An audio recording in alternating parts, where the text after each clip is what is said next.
Apa hukum kita berimamkan untuk imam yang kuat merokok? Apa hukum kita belajar dengan Ustaz Hadari?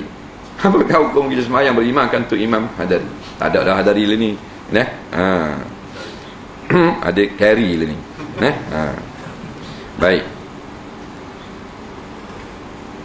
Mengikut pendapat mazhab Hambali, merokok menjadikan seorang itu fasik.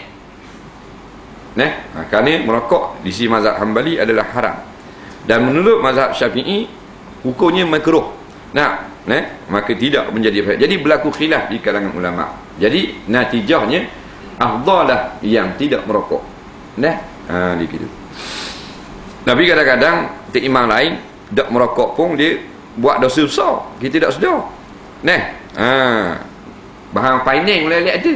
Tak. Rokok tak isap, paineng. Jadi kita kena tengok hak mana lebih aula.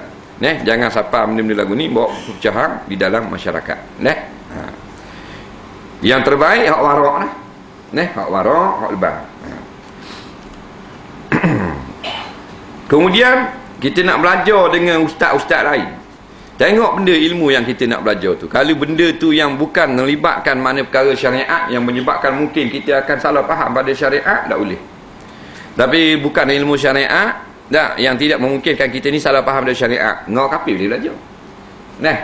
Guru ngaji matematik, ngaji ilmu sains, tak macam guru orang putih kan boleh belajar, tak ada masalah. Tapi kalau dalam ilmu syariat dibimbangi takut mereka ini, maknanya menyembunyikan keadaan yang sebenar. Hak patutnya halal jadi haram, hak haram jadi halal, baik sesuatu baik hak tu berbahaya. Sebab cari makan. Cari makan makna saja. Kabur-kaburkan takut jadi gitu pula, dak boleh ngajar pula, dak boleh seng.